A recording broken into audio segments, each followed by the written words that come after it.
Hi, welcome everyone to this afternoon panel on mammals.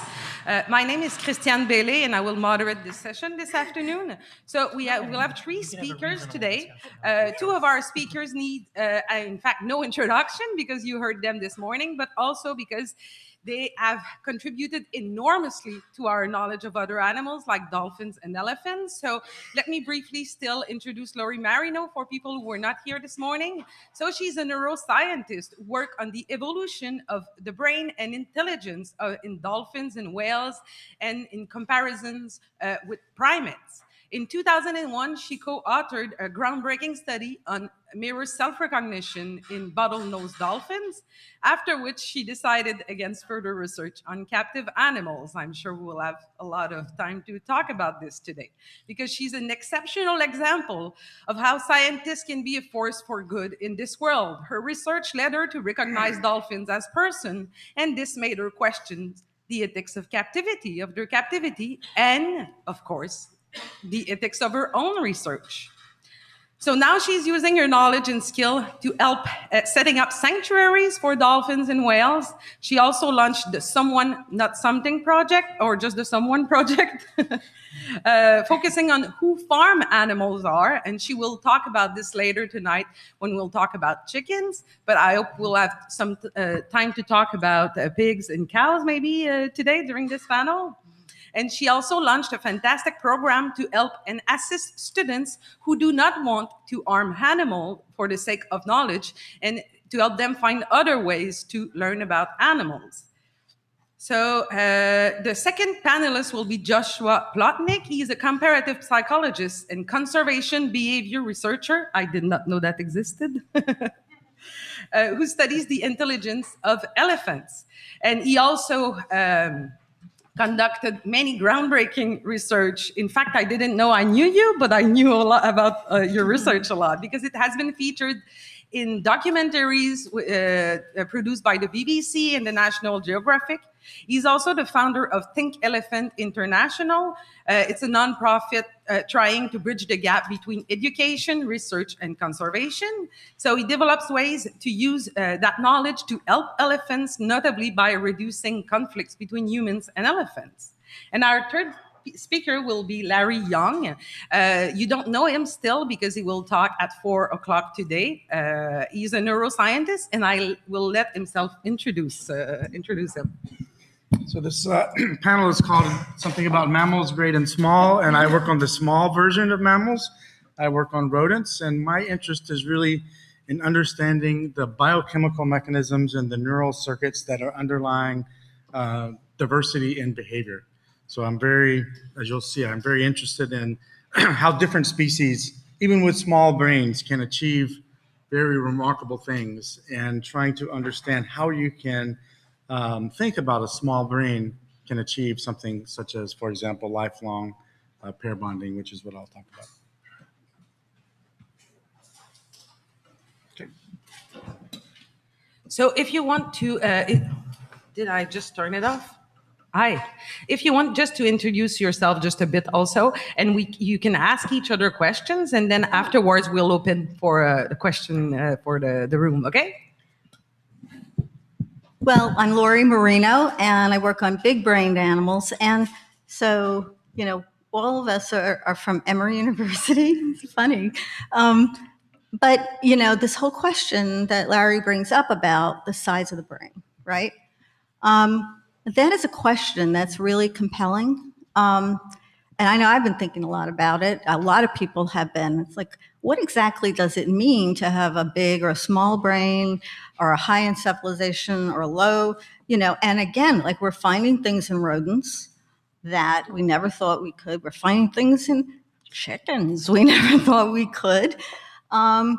What's going on here? What exactly is going on in terms of how brain size relates to our common sense notion of intelligence, whatever that is? So it's just an interesting, very interesting issue. Yeah, you'll see that in my research. I've sort of gained this view that, you know, evolution has all of these different tricks to try to achieve certain kinds of behaviors. Mm-hmm. And what appears to be complex behaviors from us, I mean, we think about ourselves falling in love. Oh my God, love is a very complex, has to involve a complex cortical structure and whatnot. But, I think that the evolutionary roots of love are come down to subcortical circuits that are present all the way back until you get to fish. I just came off of vacation just 2 days ago. I was in Croatia, and I heard a wonderful story, since I study pair bonding, about these storks. And storks pair for life. And there was a stork in Croatia who the female's wing got injured by a shooter. Okay, so she could not fly to Africa. Every year, the male stork flies 1,300 kilometers to Africa. He comes back to that same house every summer and nests with that female every year, year after year. So he's got the navigation system. He's got everything figured out and come back to his partner. To me, that's incredible. And that's something that you see in a bird brain. So, and also it's very interesting that, the neurochemistry is present. Some of the key fundamental neurochemicals that are driving these behaviors are found in C. elegans and, in rodents and fish. And they just get retooled and then allow us to keep doing more and more with seemingly complex things. I think that, that brings up like another dimension, right? Because what we're really talking about is, can we stop sort of ranking everybody and just describe? Because, the ranking gets you so far, and you want to put, voles, monkeys, elephants, dolphins. I mean, the fact is that it's, how does evolution produce minds? And that includes the human mind. And we tend to think that the human mind, it does everything for really lofty reasons. But, we are animals. And we're going to, and this is a perfect example, I think of the T-shirt experiment, about the experiment where they showed that people in love, something like they like the smell of their mate. And, who would think that, smell would be an important thing about who you get married to or anything, but it is. And, that's for animals, smell. But no, it's for us too.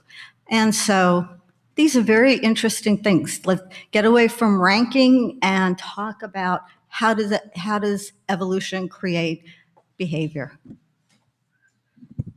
I'm Josh Plotnick from Hunter College, City University of New York. And just to add to that, I think in terms of the ranking, it's a question that those of us that study non-human animals get all the time, especially when we look at cognition and intelligence. I can't even tell you how many talks when someone will raise their hand and say, so is an elephant smarter than a chimp that's smarter than a monkey? And, the easy response to that is to say that we don't do that. We don't look at whether, when we do comparisons, we're not trying to compare the quality of intelligence across animals. It's more about looking at how well adapted animals are to the environment in which they evolved. And this panel speaks to the fact that, that this is a changing idea, because I don't know, 15, 20, 30 years ago, you wouldn't have people who study different species talking about similarities between such vastly different species. You'd instead be hearing us argue about how different they were from humans. And in fact, I think what we're starting to see is that there's a lot of similarities between these different animals. So speaking of ranking, one of the things that came to my mind when we started talking about this ranking and who has the bigger cortex is my two study animals that I will talk about, which are both voles, and they both look exactly the same, and their brains on the outside look exactly the same. But one of them is very highly social. One forms lifelong pair bonds. One shows empathy-like behavior towards its other group because they have a social structure, a monogamous social structure.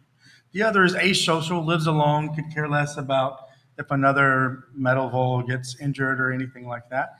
But I don't see them as one higher than the other. One is adapted to the environment in a better, but they're both adapted to their environment.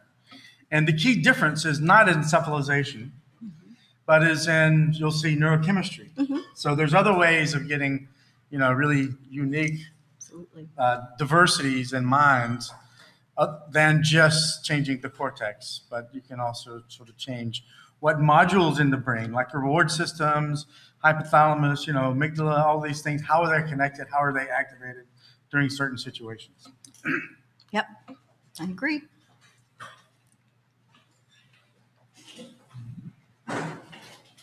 We'll open the floor to questions, but first I have one for Laurie. With the Someone's project, you also studied a lot about, because we have talked about dolphins and we have talked about elephants, but you also did really careful studies and overviews of all the studies done in mental and emotional lives of pigs. And I think that one of my biggest question as someone working in animal ethics and politics is how can we use all this knowledge to actually change things for animals? That's why I also have a question for Plotnik later. But a lot of we know that people, because pigs are food. Pigs are classified as food. We know that we have a tendency to deny minds to these animals or under-evaluate the minds of these animals. There is a lot of research, not on animal psychology, but on human psychology, showing this tendency in meat eater in particular. I'm also very interested to know if that happens also with scientists when they arm animals like rats during the research, if they will have a tendency to under-evaluate their cognitive abilities.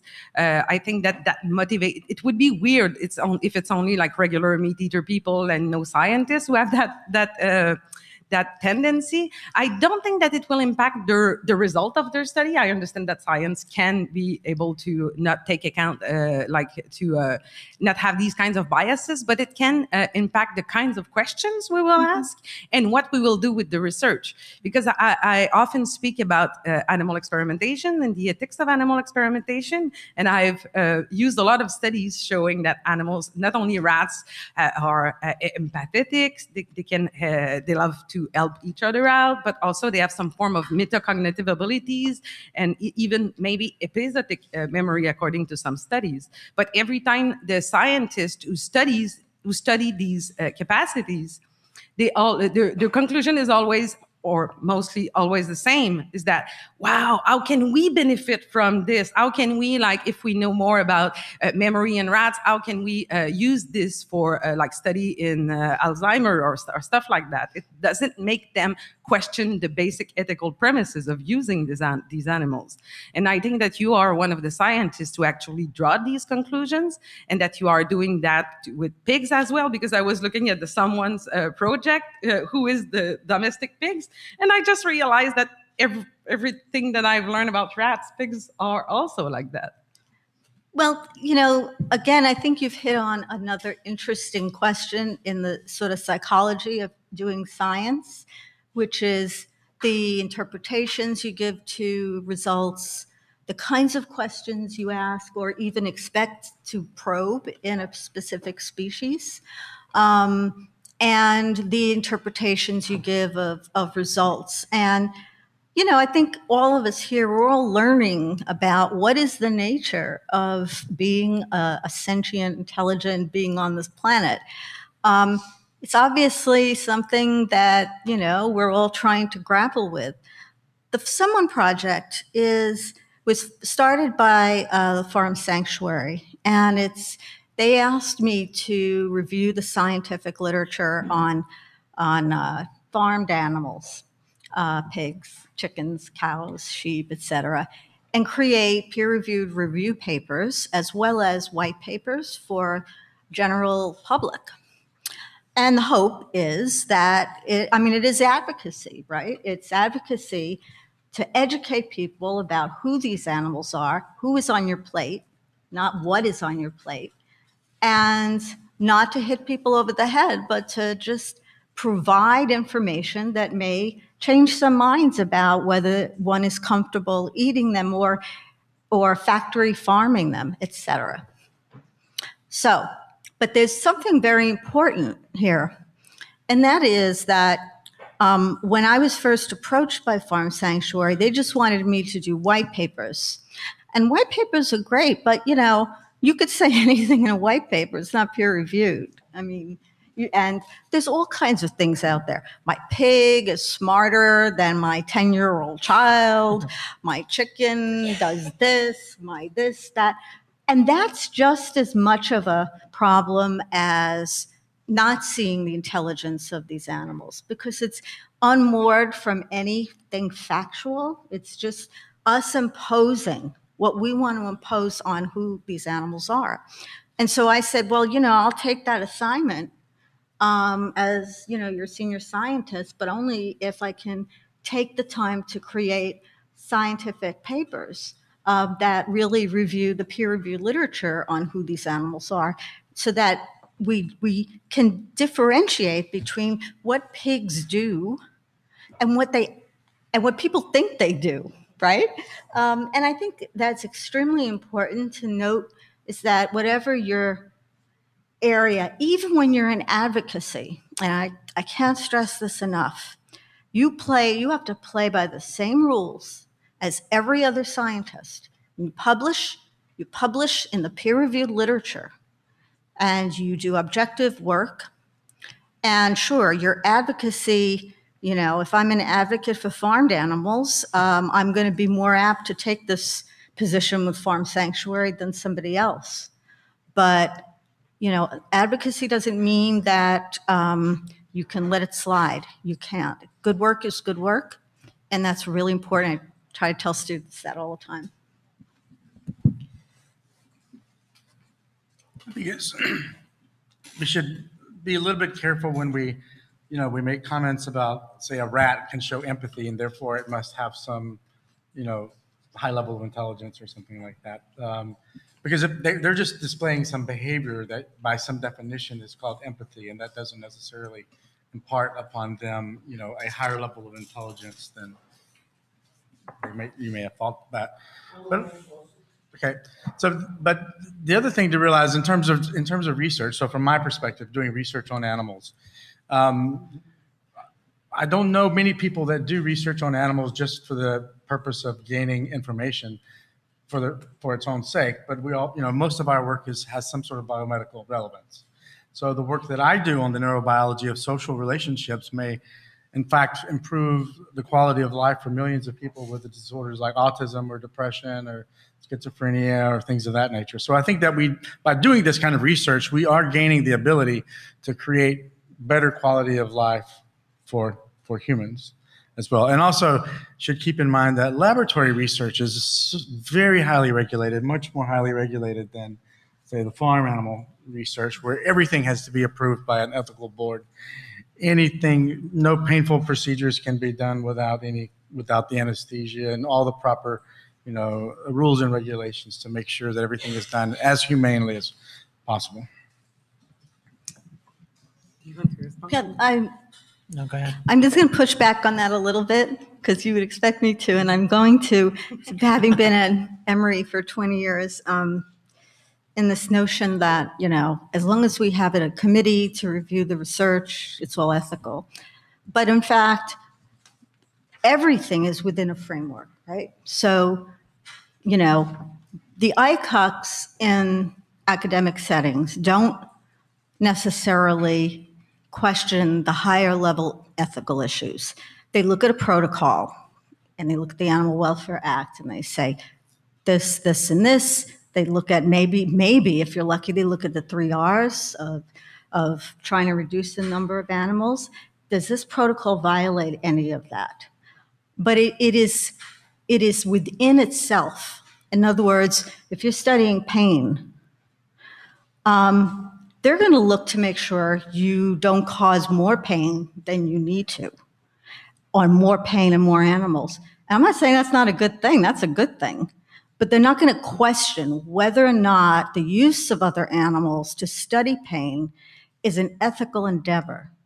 And so IACUCs are great and they're necessary, but in my opinion, they don't go far enough. I'm going to actually address a totally different topic that you raised, if you guys don't mind.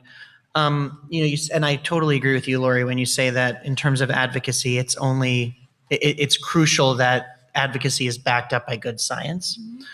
I think in my experience, advocacy organizations, and I'm not just talking about animal rights organizations, but really the whole spectrum of organizations that are focused on fundraising with a particular agenda to, in this case, help animals in some way, is that it is crucial for these organizations to raise money on a particular message, and they shape that message in a particular way to target particular donors. And even those organizations that sometimes use science, I don't think that they use it the way it should be used, which is you gear your advocacy towards the data. And instead they use the data or they fit the data to their advocacy. And I see that a lot where organizations will, and I'm talking primarily about organizations that are making an argument against captivity or making an argument in favor of higher welfare practice, or in terms of taking animals and making sure that they live high social lives, which of course is very important. And quite often they manipulate the data. So the problem is trying to find a way to find honest people to work together, both scientists and those in advocacy, to make sure that both I don't know how to phrase this appropriately, but to make sure that that real science is being used appropriately to help animals rather than inappropriately to bring in more money, if that makes sense. I totally agree with that. And I'm going to just add the caveat that goes on both sides. Yes. Right? Yep. So, look, we all have differences of opinion about how to conduct research, the kind of research we conduct. I respect everybody. But the fact is that when you talk about slanting the message, I mean, that's what you have to do to get a grant from NIH and NSF as well. You have to say that this research you're doing is going to benefit humans. Otherwise, you're not going to get your money. And that's just the way the game is played. So whether you're trying to get money from a benefactor for farmed animals or money from NIH, let's all be honest, we all have to spin it. And it's just a matter of who you're spinning it to. Agreed, but that's pre-data, right? So after you have the data, and again, you're right. I mean, getting grants from the federal government is one thing, but I think once you have the data, if the data says something in particular, if that goes against your campaign message as an advocacy group, then you need to be honest about that. I don't mean you personally, but no, I know. An organization needs to be honest about that. And I think quite often I've seen them cherry picking good results that support their particular message. I think that's true. I mean, I've been at conferences with like chicken advocates. I won't name names, but people who get up there and say, I don't know what the science, but my rooster recognizes himself in a mirror. And there's nothing you can do to convince that person otherwise, because they're in love with their rooster or their chicken. And, it's like a personal affront. But you know what? I'm sorry, they don't. Neither does your dog, neither does your cat. And you know what? That's okay. That doesn't mean we should treat them horribly just because they don't recognize themselves in mirrors. So, yeah, I think we all have to, make sure that we're not cherry picking, that we're not spinning. But, even in the case of ongoing research, you get some money, you do a study, you get some findings. And then what you do is you go back in and get more money to continue that research. And how you interpret those results is going to determine to some degree whether you get money for the next set. That does not mean in any way that any of the work done, is dishonest or not good important, but let's say what it is. I mean, it's all about pleasing whoever's going to allow you to continue the work that you want to do.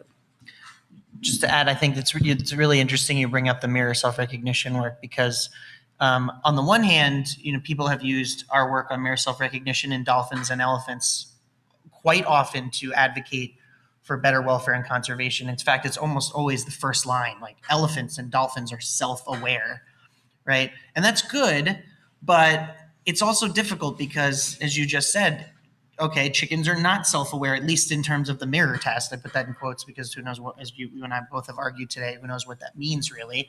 Does that mean that that they shouldn't have the same welfare attention that the elephants and dolphins have? No, of course not. So again, that's an example of me being a little uncomfortable with our research being used in that way, because it makes me feel like, well, wait a minute, we're not arguing that this is the hallmark or the test, the litmus test for intelligence, and also the litmus test for what we should conserve and what we should not. So that's an interesting perspective, I guess. Good point. Thank you for this answer and bringing this point. I just wanted to add to what Larry said, that if you are interested in knowing more about the usefulness of invasive and harmful research on animals for biomedical purposes, there has been the best way. It's not to listen to what scientists say, their opinion, but to look at systematic studies done on this topic. And there was one published in 2014 in the British Medical Journal by Pandarappan and Michael Bracken and colleagues. And they claimed that they did a call for more systematic review showing the usefulness of animal research in biomedical study 10 years earlier. And 10 years later, they published another paper. And they said that the number of systematic reviews of animal studies has increased substantially, but this has served only to highlight the poor quality of much preclinical animal research. The current situation is unethical. We needlessly expose humans to potentially harmful drugs, and potentially beneficial therapies are being withheld. Moreover, if poorly conducted studies produce unreliable findings, that would be like 95% of drugs that are test safe and effective in animals fails in human clinical trials, 95%.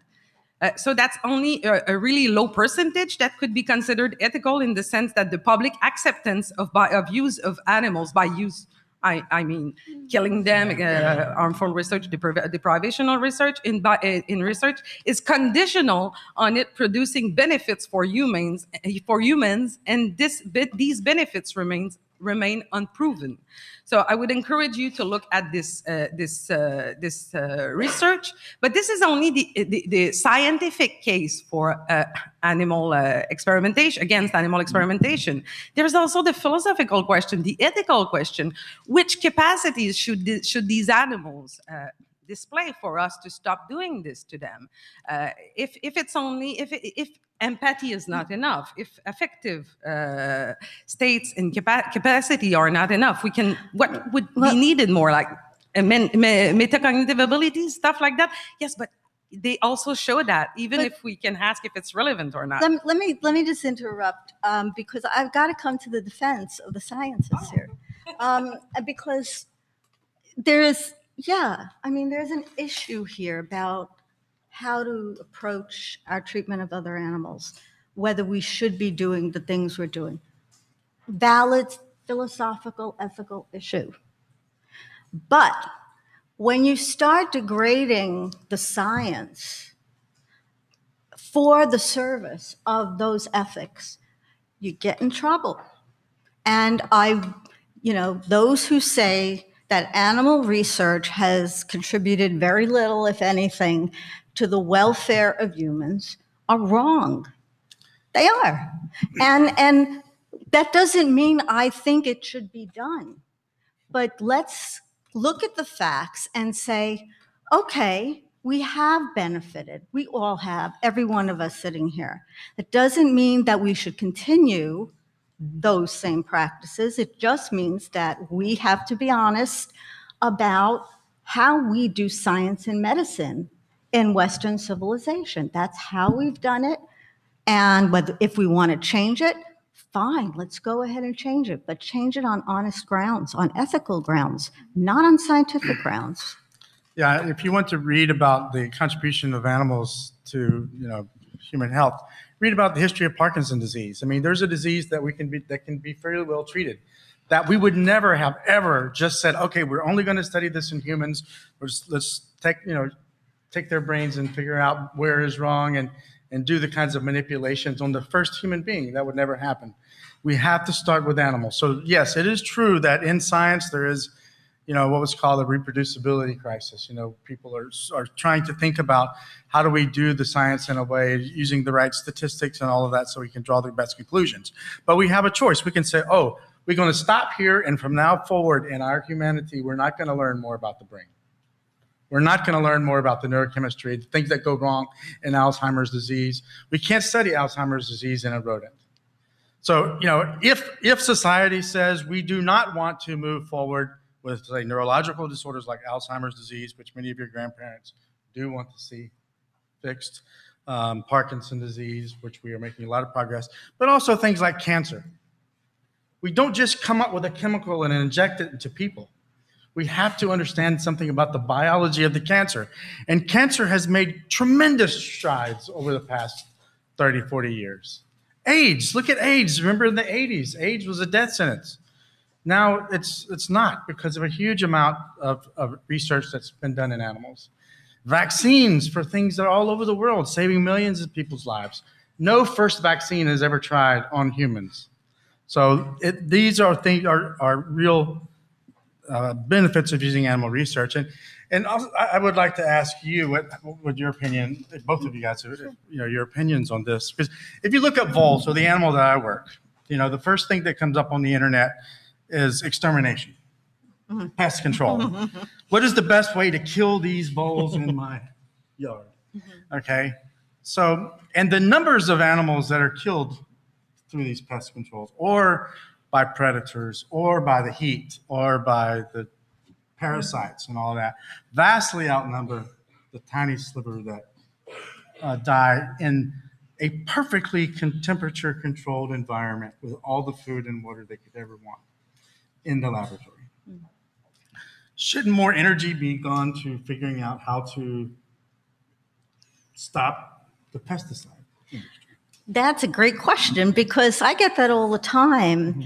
In terms of, creating this sanctuary for 8 to 10 captive dolphins or whales. Like, why are you spending all this time and money and effort trying to get a few individuals out of a tank when you should be doing conservation?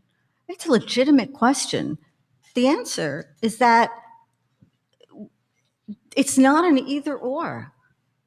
There's no reason why we can't do both. And just because there are dolphin populations who are on the brink of extinction somewhere, like the vaquita, they're extinct, doesn't mean that we forget about the individuals who are in the tanks or anything else. So, of course, the numbers of animals who are killed in horrible ways by exterminators vastly outdo anything that is done in research. If you can still be concerned about both, and if, like me, you value the individual lives of animals, then one death is too much. So again, this comes down to philosophy, ethics, but I would reiterate again, this doesn't come down to who does good science or not. This is a question of our stance towards other animals, and that may differ at this table, and that's fine, and differs across people. That's all. It differs also, you have to, it's very different talking about a dolphin than talking about a rat. Why? Well, let's talk about... Because you can simply go to New York City and see the number of rats that are killed by one rat is too much. It's too many deaths, killed for sanitation purposes. Yes. Or in any food factory, vegetarian food factory, millions of rats are exterminated. Yeah. So, but you don't hear much thought about trying to solve that problem. You see more discussion about people that are trying to cure addictions or to cure cancer or these kinds of things. And I think that in terms of the numbers of animals that are being that are dying, in a not so good way, is much larger under those conditions than the ones that are in the laboratory. Oh, I totally agree with you. What I think it has to do with is, as a species, what is our stance towards other species on this planet? Are they means to an end? Are they objects and commodities? Are they resources? Or are they fellow beings who have just as much right to their life as we have to ours?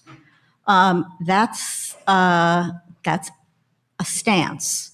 It's not a stance everybody shares, but that is a stance. And in that stance, one death, even, quote, an easy death, is an ending of a life. So we really have to think about that as well. But yeah, I mean, people don't talk about sewer rats, and because they don't want to be inconvenienced. They don't have any problem, calling it a bug exterminator, right? Because they don't want spiders and termites and ants in their house, but they carry on about other stuff. So look, as a species, we are a really inconsistent bunch, aren't we? And this whole issue is fraught. Let's let the audience come in on this now too. Yeah. That was terrific. I'll take a first step for the audience. It was terrific. There's differences of opinion, and I just want to throw one consideration into you. When you talk about rat extermination versus laboratory euthanasia, you're right to say that the numbers are different. You're right to say that the methods are different. But there's another factor which you're not making use of, and in fact, Larry, you can use it in order to bolster your argument, which is surely in all of the harm that we do to other species, we being a species ourselves, we have to make a distinction between harm that is done because of conflict of vital interests, as those between a predator and prey, and those that are not based on vital interests. And I think that a lot of the weighing of whether something is justified to do has to be done according to that criterion. You're suggesting that vole research is disease curing and life-saving for human beings. Maybe that's true, and in that case, that kind of research should be set aside. I agree with Laurie that if you look at vast amounts of research, it's not clear how much of it really is life-saving except for spinning for your grant. Well, that's a different, I mean, again, I really have to say that this is a different issue. The question of whether doing invasive research on other animals is life-saving or for helping humans' quality of life, that's one question. And then the question of the language one uses and the spin to get more funding to do that research, that's another question. I don't want to combine the two. I think that there's also a lot of diversity in what people believe, right? So you're stating is, what should we as humans say? Well, there's many different human cultures that do believe that animals are a resource. Yeah. I come from a farm. We farmed animals, and to me, that's sort of a natural thought process. And all of our ancestors did the same thing. Sure. Yeah, I wouldn't even suggest that we should try to fit humans all into one sort of group and then convince everybody to be the same. But rather, there's a whole diversity in ways that we perceive of animals. And, I think this is a conversation we could have for days. I think the one thing that always makes me nervous is that we talk about whether we should be focused on our research helping humanity from a biomedical perspective. Should we be conserving endangered species? Should we be helping the welfare of animals in captivity? Should we be taking better care of animals in captivity? Should we have captivity at all? But the biggest problem that this planet faces in terms of all of these issues, in my opinion, and in the opinion of other people, including David Attenborough, who I greatly admire, I'm sure many of you do as well, and I bring him up because he was one of the first to really kind of push this, is human population growth. So if you have the level of human population growth that we have now, from from a human perspective, we want, and you know, if my grandparents, God forbid, ever got Alzheimer's, I would want there to be a cure. But on the other hand, we're fighting to conserve endangered species on this planet. And if the human population continues to grow at the rate that it's growing now, we are going to fail at that no matter what. So there's a huge convoluted ethical issue around how we should balance the needs of individual humans and in terms of improving the health of humanity, while also trying to find ways to ensure that the planet stays as biodiverse as it is now. So I'm not here to answer that question, and I don't think we're going to have an answer to that question anytime soon, although I hope we're rapidly getting towards an answer. But the reason I bring that up is just so that everyone thinks a little bit more about how we try to address these issues and how we might try to figure out how do we improve the health of humans while also ensuring that we pay attention to the knowledge that we're gaining about the other life on this planet. And Stephen raised a good point that, you know, quite often it is not easy for me to answer the question of, well, why does the study of elephant behavior and intelligence have a direct impact on saving people? I think there is an indirect impact. And I think that learning about the evolution of intelligence across species is really important for understanding how we exist on this planet. But I'm not as interested in that question as I am at trying to understand how humans and other animals interact on this planet and how we can maintain that interaction for the next generation and for many generations to come. And I think it's just really important to remember that in 50 years, we might not be able to have this discussion anymore because we won't have any of these species left to worry about.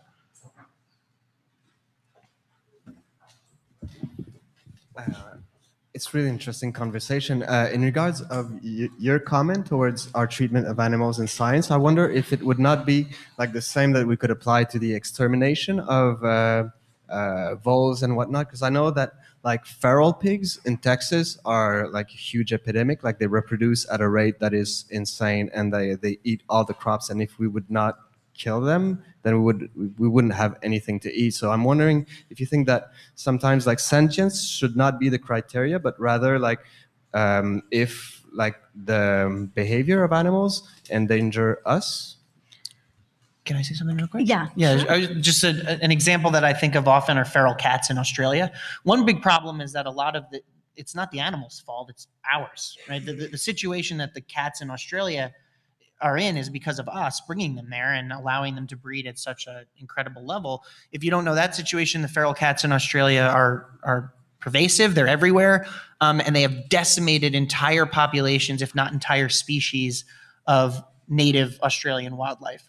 So I have no qualms whatsoever, even for those of you in the room who love cats, to say that we must do something to remove that cat population, because otherwise we've got a domesticated species living in the wild that is killing thousands, if not millions of individuals and wiping out species. The question is, how do you do that humanely, right? How do you remove those animals in a humane way? And that's, I think is still an open question. But to answer your question directly, I would say that, you know, I think we have to weigh whether or not that invasive species is one that is having an extreme negative impact on the environment and on other animals. Well, humans are having an extreme negative impact on everybody. Should we exterminate ourselves? Seriously. I mean, that's a. There are people I mean, trying very according hard. to that logic, you're saying, you're making a value judgment. You're saying that cats versus birds, you're on the side of the birds because cats are domestic and we can't allow this to happen. Well, what about the fact that we're doing this as a species? What are we doing about that? Yeah, I mean, obviously there's no appropriate answer to that question, but I'm I not don't saying expect there to be. I'm not saying exterminate cats from the planet. I'm saying remove a population of cats, because cats as a species, as a domesticated species, are not in danger anywhere on this planet. Remove a particular population from a particular environment where they are having an extremely negative impact on the environment. I mean, what would you argue, that we should let the cats roam free? We have to have tougher laws for humans so that when these things happen, they're nipped in the bud, that there is a very strong response to it, and that we should take the time to see if there are more humane ways of dealing with the situation than just wiping out a population. Sure, cats are not endangered, but if you were one of those individual cats in Australia, you wouldn't want to hear what you just said. Well, except that I'm a conservationist, and so my perspective is, how do we conserve and maintain the biodiversity of this planet? And that is, I think, as a conservationist, someone that cares about biodiversity and protecting species, that's an argument and a decision that has to be made. Because if you don't make that decision and you wait to think about how we can save several million cats living in Australia, we're going to lose several thousand species of native Australian wildlife. And I'm not saying let's go out and be, I think there has to be a humane way of doing this. And you're absolutely right. It is our fault. But that doesn't deal with the problem. And the problem is that these animals are causing a massive problem, and there needs to be some solution that maintains the biodiversity of Australia. You have a follow-up question? Yeah, just a follow-up. So I'm just curious, like, how did we create the problem, and what would be examples of more humane ways to take care of the problem? We brought them, right? I mean, Oh, here. Okay. I don't want to. Well,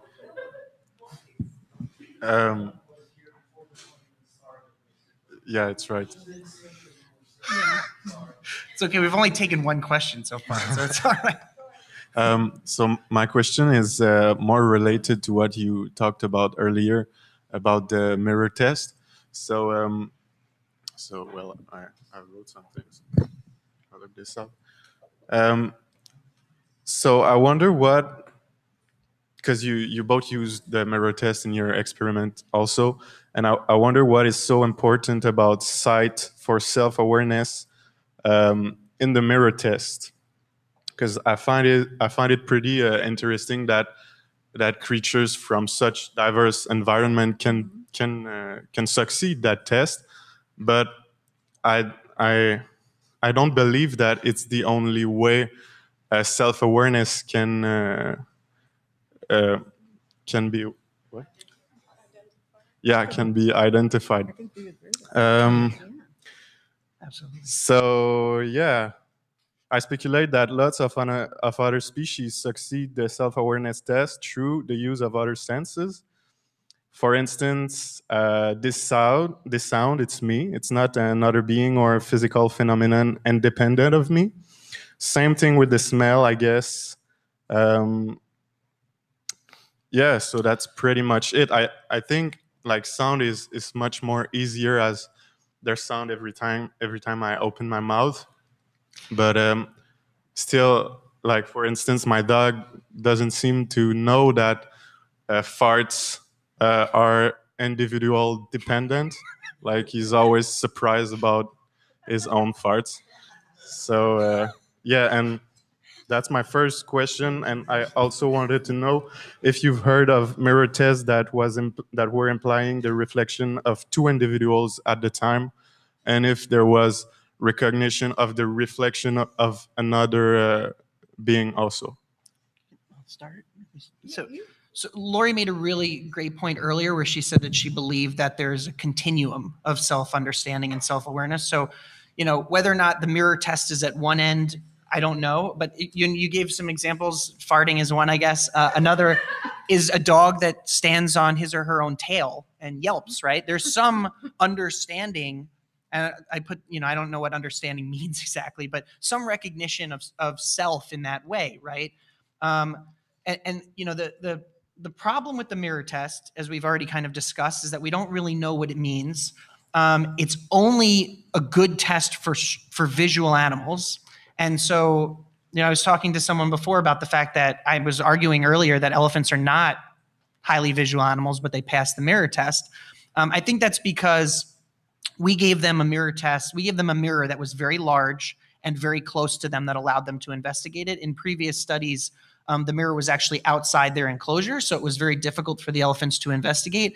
I think in this way, the mirror test worked for the elephants because they were able to use those other senses, smell and hearing, to recognize that there wasn't another elephant there. And that allowed them at least some of them, to do well on the test. The problem with the other domains, you use sound, for instance, that's typically done with playback experiments where you record the voice of an animal or the acoustic signal from an animal and you play it back to them. The problem with individual recognition in that domain is that, as I'm sure you know, how many of you, when you hear yourself played back on a voice recorder, cringe, or you have this response where it's not a positive one, but also it sounds different, right? And that's for reasons related to the physiology and the anatomy of your ear and how you gather information coming out of your mouth directly into your ear versus hearing it in a recorder.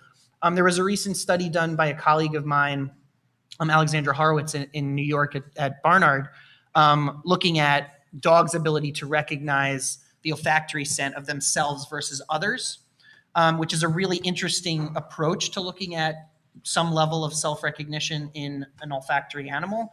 The only questions I have about that are, it's difficult to parse out recognition from novelty, right? If you recognize your own smell, you might not spend as much time, or you might spend more time actually, depending, than you would smelling the smell of another animal. So it's really difficult to get at that. And just to answer your second question, I think it's actually, in many cases, it's actually better to put animals together in front of a mirror than alone. And that's because if I look in a mirror as let's say an elephant, and I see another elephant I've never seen before, right? It's a stranger, I have no frame of reference. Whereas if I'm in there with another animal, it potentially helps the animal learn that it's themselves, because I can look in the mirror, and I'll give you an example. This is with a species that doesn't recognize themselves, baboons. I saw a video of a male baboon, the alpha male, standing in front of his troop, and he looks in the mirror and he looks behind him, and he's repeatedly doing this as if he's comparing the reflection of another individual from individual to individual behind him. And then guess what he does? He stares at himself and he threatens the mirror and charges it. So for a self-recognizing animal, that actually can be really helpful in saying, I don't know that animal, but I know this one, and this one is standing next to me. So is that animal I don't recognize me? Very anthropomorphic, but it's a potentially interesting way of looking at about that question. Okay, thanks. Sorry, I didn't mean to. No, I'll be super fast. Okay, first, congratulations to Mr. Plotnik. You're not the only one to talk about education, but you have been the only one to show us how to do it. I think the study you made with middle schoolers is fantastic. Thank you. And everyone should take note. We are extremely biased beings, and we learn by seeing and doing most of the time. So we can talk about animal cognition all we want, but there's nothing better than to try it out. And I'm sure all those kids will never hurt an elephant in their entire life, because at a very young age, they were convinced they were sentient, complex beings. And congratulations. Only comment, I hope you continue and publish many of them, and I hope everyone tried to copy you from that standpoint. And from another perspective, I come from human cognition. I'm in education, and I studied the social representation of intelligence. And I just wanted to give you some of the little cues that I found out studying what are the representation that we have of intelligence while studying scientific papers and also normal population. And there's one thing that always comes back, either in science or general population, is we don't mean intelligence by strictly cognitive abilities, right? Having a cognitive ability is not being intelligent. Having a good use of this cognitive ability is what we mean by intelligence. I'm giving one example. Having a very good memory is not by itself being intelligent, but storming the theater world with this big memory is, right? So, and this is not species specific. You could use the typical standpoint of common sense intelligence is to see it as an interface between environment and cognitive ability, and maybe that could help break a little bit of this conceptual problem that we have trying to find out what is the common sense, because this is all over, and I think this applies to many types of animal, and complexity just goes out the windows, right? It is not important if you are a complex processing system. What is important is your interface between your cognitive ability and your environment result in success, whatever success means. It can be culturally normative, it can be from the environment, but this idea that it's an interface that process information between cognitive abilities and the environment should be, I think, a good conceptual standpoint to try to group together those activities without saying this one is superior, there's a rank, because it's always from an environment that you can say it. Only cognitive ability speaks to nothing when it comes to intelligence. So those are the two comments. I hope that you continue from educational standpoint, and maybe you can say a few words about how can we use this interface type of definition to try to help out both our scientific progress and the more ethical sort of discourse that we need to follow. You said you'd be quick. Yeah. I'm kidding. I just have a quick comment related to what Joshua Plotnik said earlier about conservation biology and the argument that should we do research to help animals or humans and all that.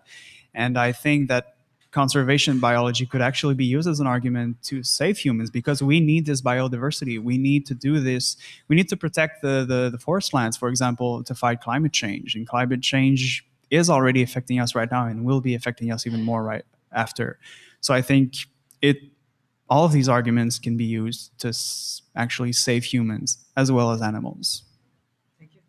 Yeah, I mean, I think, and you heard Laurie and I have known each other for a long time, have a lively discussion a few minutes ago, and I think that the opinions that we all have, even though sometimes they are competing, the goal, I think, is still the same, right? And the goal is to improve the lives of humans and animals on this planet without, compromising either one. And just to add a little thing, because I was sitting here thinking about the cats a little bit more. I think that the first approach should always be, how do we, from a conservationist perspective, how do we maintain the livelihoods and the welfare of the cats while also maintaining biodiversity, which means trying to find a solution that involves removing the cats from that environment without killing them. So the reason I bring that up is I think, to your point, we are certainly, I would never advocate against humanity. And that's why conservation biology needs to focus on maintaining humanity and improving the welfare of humans on this planet, while also finding a way to deal with the human population growth issue so that biodiversity of non-human animals can be maintained. I have some comments. Like, we had so many different topics, but I would like to go back to the the IACUCs. The problem is that they don't scrutinize the scientific justification at all. That's a big problem. And also, I don't know if you know about that study, but it's an in-house committee, so it has a conflict of interest, of course. You're judging about your colleagues' proposals, and they actually mixed up. They sent proposals from other institutions to different IACUCs, and they decided very differently, and they were way more strict in their decisions.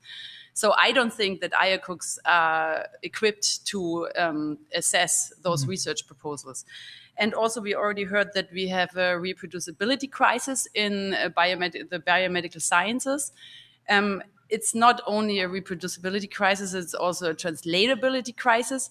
This is actually how animal research is justified. Most of animal research is done for humans. So actually, what we need is we have to critically appraise our animal models. And that's not currently done. Like, of course, there's a little bit more talk about the crisis we have, and there are more systematic reviews trying to figure out why. And at the moment, it looks like, of course, we have poor scientific rigor. But we also have species differences. And at the moment is the question, how much is just scientific rigor and how much is actually the species barrier? And so there was this example for Alzheimer, that we need animal models for Alzheimer. We don't have good animal models for Alzheimer's. So I think we have to just to really make progress in medical sciences for human benefit, for patient benefit, we actually need to find human biology-based models, and we have to get away from animal models. And there are new technologies for that, and we have to just invest more money. The problem at the moment is that the funding bodies are also very biased. They normally fund what they have been funding for decades.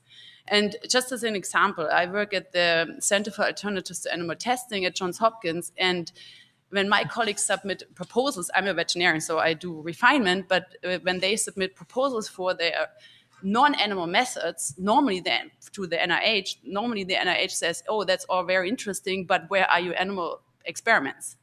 So you can see that we just don't act upon the knowledge that's finally being gathered, but there is not really this, the paradigm is shifting, but it's way too slow, and we are actually wasting billions of dollars a year in for this kind of research, and of course animal lives, because if it's not translatable, it's not ethically and scientifically justifiable. So I agree with you that that we don't have adequate animal models for things like Alzheimer's disease or autism, but what we need to do is to think more about, and this is what NIMH, National Institute of Mental Health, has sort of reframed how we do science, and not to try to find a mouse model of Alzheimer's, but to understand the neural processes that go wrong in Alzheimer's, and then to try to fix that. So not a model for a disease, but understanding processes. And, so therefore, I think if we're going to move forward with mental health disorders and neurological disorders, we're talking about minds here, then we do need to know more about the brain. We'll never, I assume that the human model that you're talking about is some human stem cells growing in a dish that doesn't form a brain. But if I don't know how the brain works, there are mini brains now. Yes, these are not mini brains. You may call them mini brains, but they don't have a cortex, a hypothalamus. They're not connected the same way as a vertebrate brain is. So until we know that, we're not going to be able to make big leaps forward. So what National Institute of Mental Health has said is, okay, we don't necessarily need to focus on getting an animal model of autism because there aren't any.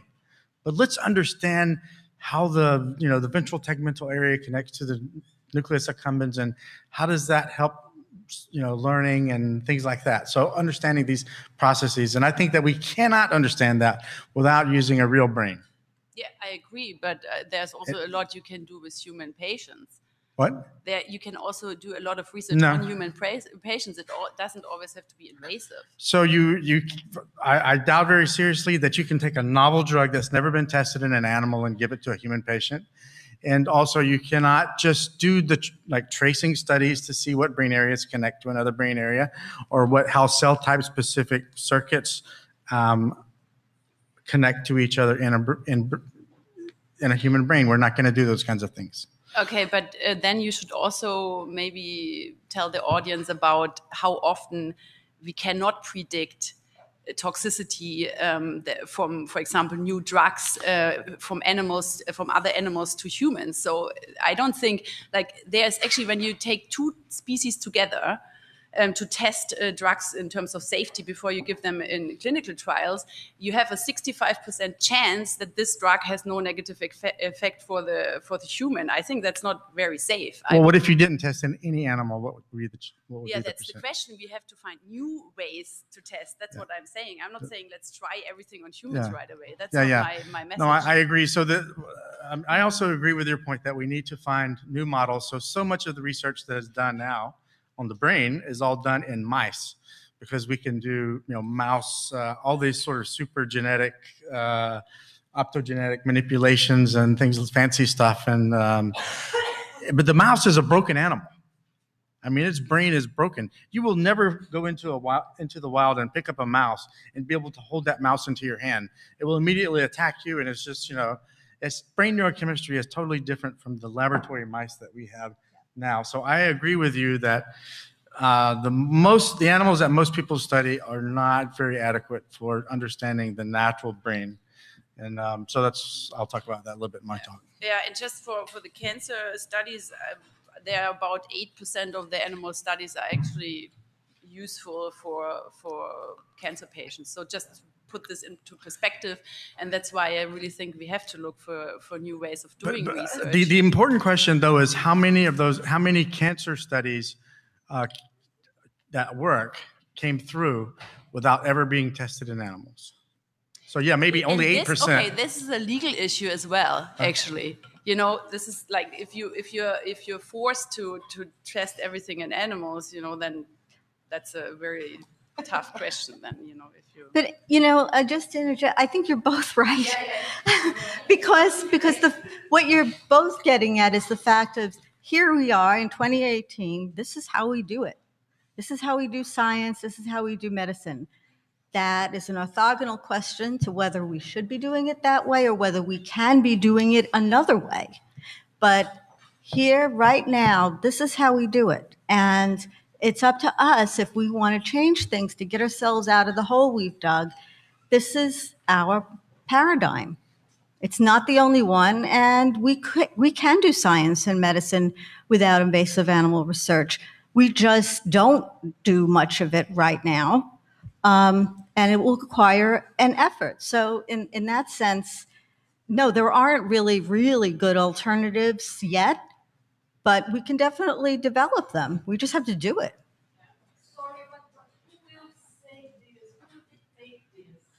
Sorry, you have to use the mic. But who will say this? Who will dictate this? That we have to change the way we do science, or we do not, the society? I don't think the science is just going forward looking society. I'm sorry. There are political issues here. There are many economical issues here. And we know that. Science is an empire within an empire. We know that. Oh, sure. I'm agreeing with you at some extension. Yeah, no, I agree. But the system is set up right now that if you're a young scientist, for instance, and you want to get grants and an academic position and a lot of publications, you're not going to try to do something with an alternative system that may or may not work. You're going to use something that works. And right now, if that's something that works, is invasive research with animals, that's where the contingencies of the system are. I'm not saying it should be or shouldn't be. I'm just saying that's where it is. That's where we are in society. If at some point we want to change that, then we'll change that. Okay, so I forgot my first question, but I have something else to say. Actually, you're making me think about the fact that science is all about good debates, right? We need to not be dogmatic about anything and try to figure out what the truth is as much as possible based on the evidence, etc. And this lawyer came a few days ago, Mr. Wise, Stephen Wise, and he was saying something pretty similar to something I heard a little bit before, but in a completely different area. He was basically talking about how hard it is to talk to the judge because you have to appeal to their emotions in order to get any kind of work done so that, for example, animals could be protected legally, etc. And this lawyer is like super well-intentioned. He's trying to speak to the scientists. You know, he doesn't have all the time to read all the science literature to understand it all. So he's relying on people like you to have something to say to the judge, right? So this is super difficult because even within the science, it's hard to figure out what to tell this guy so that he can help us later on. So yeah, so the debate is important, but we need to get our act together in order to be able to help that guy help us. So, you know, it's not so easy, I realize. There's no easy answer, but most of the people in this room are looking for answers, for sure. And so, of course, we can always go on and say science is not about certainty, so we have to keep debating, etc. But there still needs to be some kind of consensus for us to get any work done. Yeah, protecting those animals, But I think the consensus, at least with rats and a lot of mammals, because we are talking about mammals in this panel, the scientific knowledge is there. Maybe it's an inconvenient truth that rats have a lot of mental and emotional abilities, and pigs also. But I think the science is there. I think for now, it's a political and an ethical and a social question. I mean, it doesn't depend on the opinion of a scientist in a lot of ways. I agree. I completely agree with the woman before. Yeah. Yes, Mario. In Alzheimer, the memory, along with the personality, slowly fades away, while the joy of seeing a loved one still brings joy to the person affected. I don't know, for those who know someone with Alzheimer, that's true, until almost the very end. So even if the person can't remember the context, the date, or the name of the person who's visiting, it still elicits emotion. So why should we make a distinction for animal that can think like us and maybe remember context and stuff, where it's not necessary for feeling emotions, as in the case with Alzheimer? I'm not sure I understand. Could you repeat the question? Why make a frontier, like, higher abilities for cognition versus lower, where the thinking of abstract concept is not necessary for feeling emotions?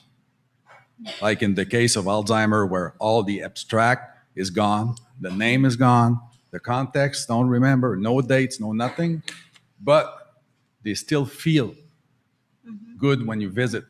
They still feel sad when you leave. So maybe the animal, just because they never get there, it would be justified to kill them because they never got those higher capabilities. So I guess what you're saying is that if any animal has the ability to feel emotions, then a human should not kill that animal. Yeah, well, I mean, if we do, then we do Unless it. you're fishing or hunting or... Take the case of the natives. Yeah. They do eat animals. Yeah. But they recognize that they are sentient beings. Yeah. But they do it with respect. At least, So, I mean, so do, like, where I'm from, people hunt. And well, I'm not talking about hunting for sports. There's no sport in hunting. No, hunting for eating. Yeah. Sport and then eating. But we've industrialized... Or fishing. The exploitation of animals. I think that, like you said, the fact is there with mammals, with rodents. And but the conclusion, the agreement based on that fact is not there as to how we should behave towards those animals. I think there's a huge amount of diversity, I think, and just because to me, it's not clear that if a fish feels emotion that I should not be able to fish. I would have to say that I think that's really convenient. I mean, for us to say, well, this animal feels emotion. We're going to call it emotion. We're going to study it as emotion. But we're not going to do anything about that. I just think that, I don't understand why, if something has an emotion. So if a fly can have a memory. It's suffering. If a fly can have a memory. Yeah. Should we not kill a fly? Well, there are issues about not killing flies because they're living beings. But the fact is that emotion is related to suffering.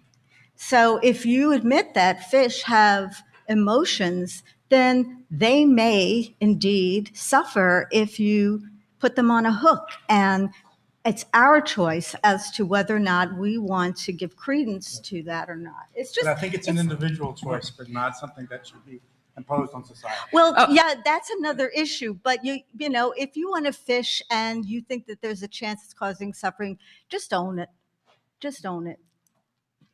I just want to add just a little quick comment on it since I'm working on this topic. I do not think that it's acceptable to say that it's personal opinion on this topic.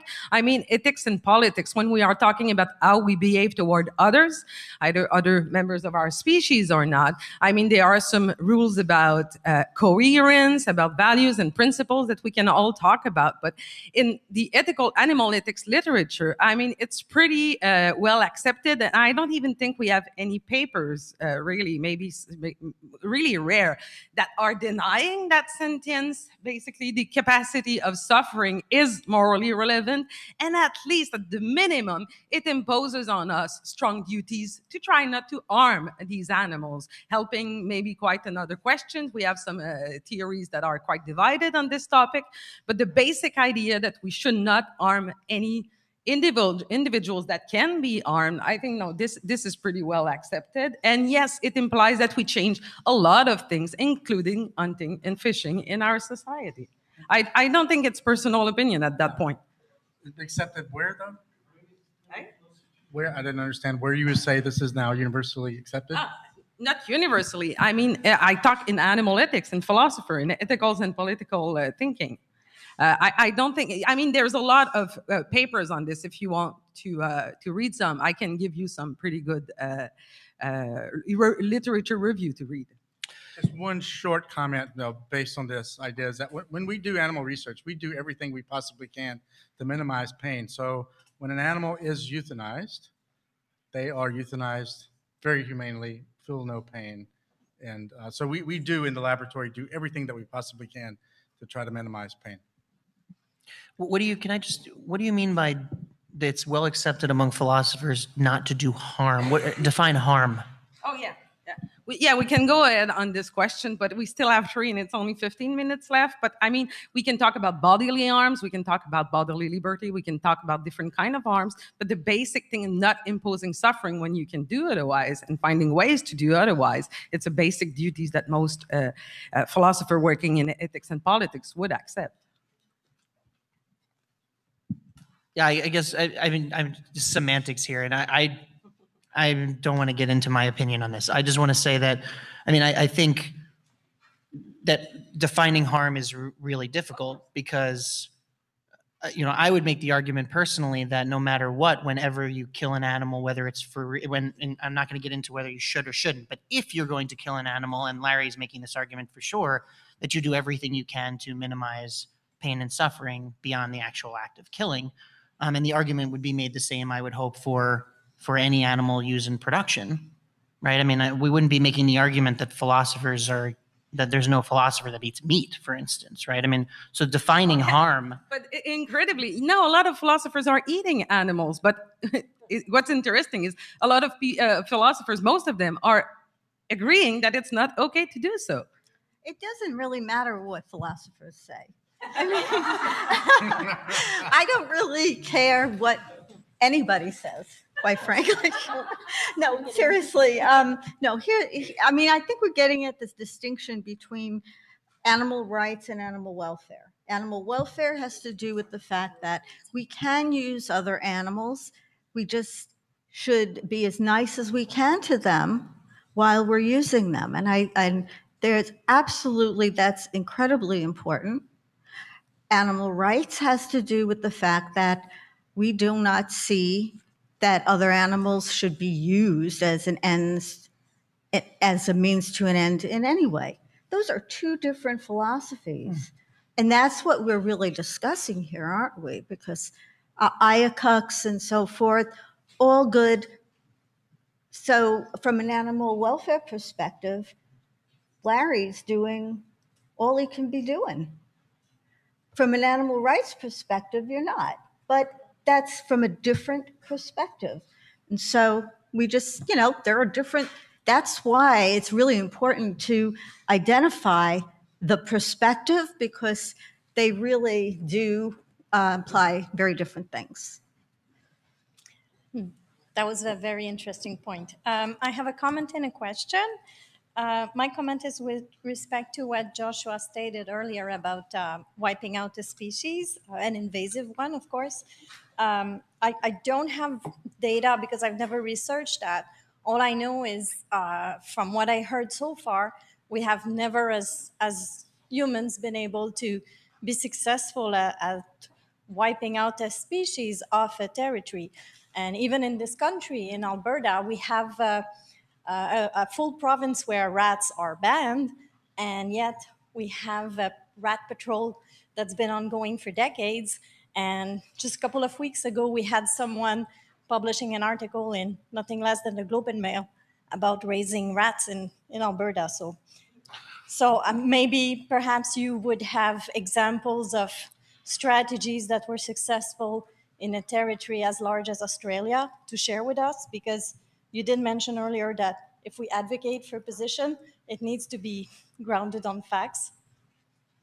So I'm sorry, your question, you're making a statement that there is no evidence of an invasive species being successfully removed from the environment? No, I stated that I don't have the data, but I thought that perhaps you did. And just as a comparison, I think that in terms of invasive species, we pretty much hold a record as a species, and we've exterminated countless species, including our own.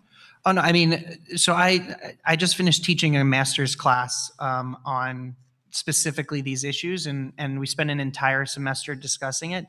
And there are many ideas for how to deal with these issues. And so the short answer to your question is, honestly, off the top of my head, I can't think. I mean, I'm sure they're out there, but the examples that I specifically am aware of, because I focus on them in class, are ones where solutions are needed now.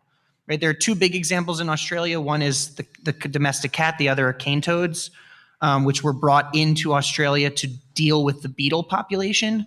And it's not a funny story, but it is kind of, if you think of the human condition in this way.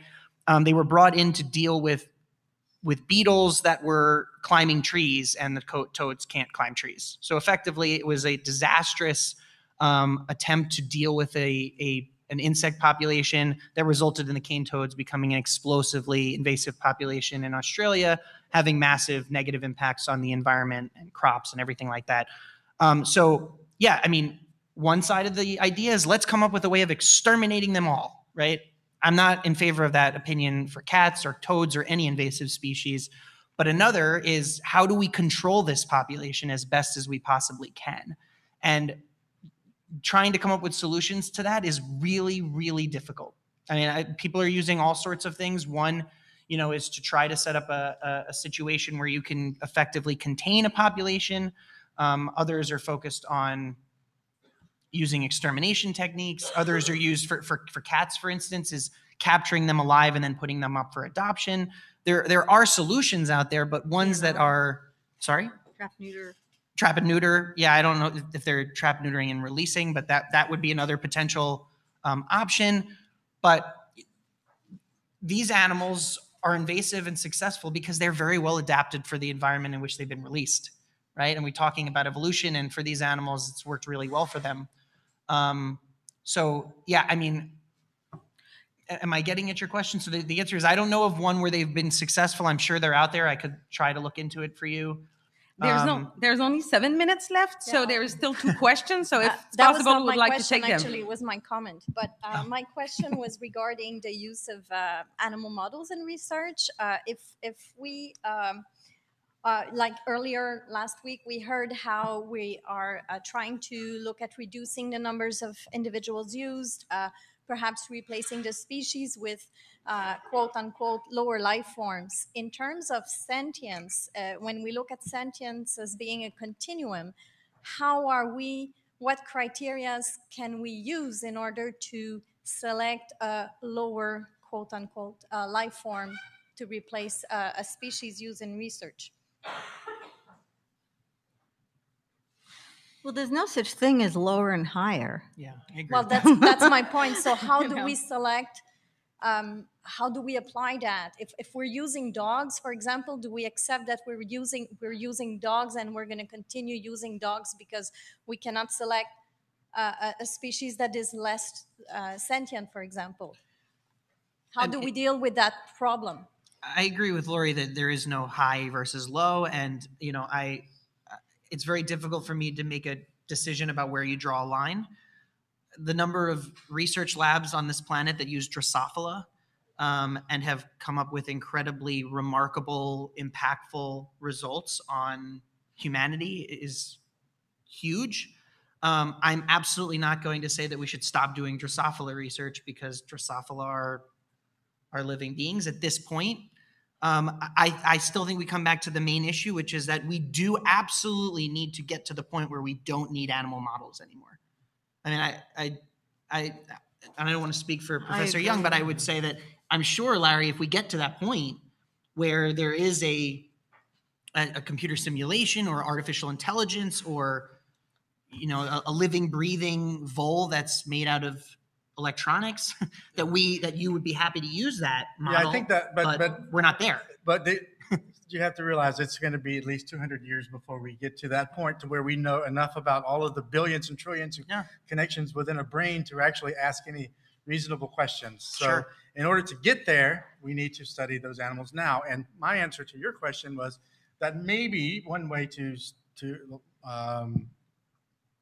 use an animal model that is, not quite as sentient as others is to take the example of a rat or a vole. This is an animal that has a very small cortex, not a well-developed cortex relative to other cats, dogs, whatever, and use them to the best of their ability. Yeah, but now you're making an argument that's inconsistent with this notion that we shouldn't be ranking, because you're ranking. You're saying it's better to use a rat or a vole because they have a smaller brain and a smaller neocortex than it is a dog or a cat. So we can't have it both ways. I believe you can also say it's fish. It's better to use zebrafish than it is to use rodents. Well, ask okay, Jonathan the last two Balcom about questions. that. We have only 4 minutes, so you have a minute, 1 minute answer, and a minute, please. Okay, thank you. So my question is regarding conservation issues. I think, if I'm right, Joshua Plotnik mentioned human population growth as a major issue. And it's the major issue. So it's not the first time actually I hear that. And I'm always wondering, when I hear such a thing, I know it is a threat, but I'm always wondering, isn't the lifestyle of part of the population a greater threat than actually population growth? Population what? I'm sorry. Like the lifestyle, for example, all lifestyles, us, Western, I see. Western societies, No, I mean it's not a single culture. I mean it's not a single group of humans. It's not a single behavior. I think the combination of the actual increase in human population numbers and the fact that human behavior has changed dramatically over the last 100 years in such a way where we're exploiting resources at a higher level. We are producing plastics and all sorts of other materials that are destroying the environment. It is together a major problem. Thank you for your question, because so often when we talk about population growth, it seems that it's a problem for other countries and not our countries. But when you talk about the way in which we live, then we can look at what we can change ourselves here. Last question. Thank you. I just want to apologize the way that I interfered last moment. And I was just saying that, especially at my country, there's no regulation. And the field ionizing radiation, I don't know if I'm spelling the way that I have to be understand, but ionizing radiation with animal models are dramatic at my country. And so who will be the segment of the society that will regulate or help to create the rules to I think cannot be just the scientists because of the conflict of interest. That's what I was trying to say, and I didn't. I mean, I don't think we. I agree with I agree with Larry that we are not at a point now where we can stop using animal models in some of the research that we do. But I also feel that there is a natural tendency to move away from it. It's already happening. I mean, even if you talk about non-scientists, I just watched the new trilogy of the Planet of the Apes movies. No actual apes in those movies, and there's a reason for that. It's not because they couldn't get access to apes. It's because they don't want to use live apes in movies anymore, and because the public is moving in the direction of not wanting to see it. I would make the argument that is the same thing for science. It's just a heck of a lot easier to make a computerized ape in a movie than it is to use a computerized ape in research at this point. So that's all the time that we have for today. Please join us at 4 p.m. for Larry's conference, and also at 7:30 we will have the workshop with Laurie Moreno on thinking chicken, also with Abby McQuaid from Toronto Pig Save and and Rena Topol from Humane Society International. Thanks all our speaker, please.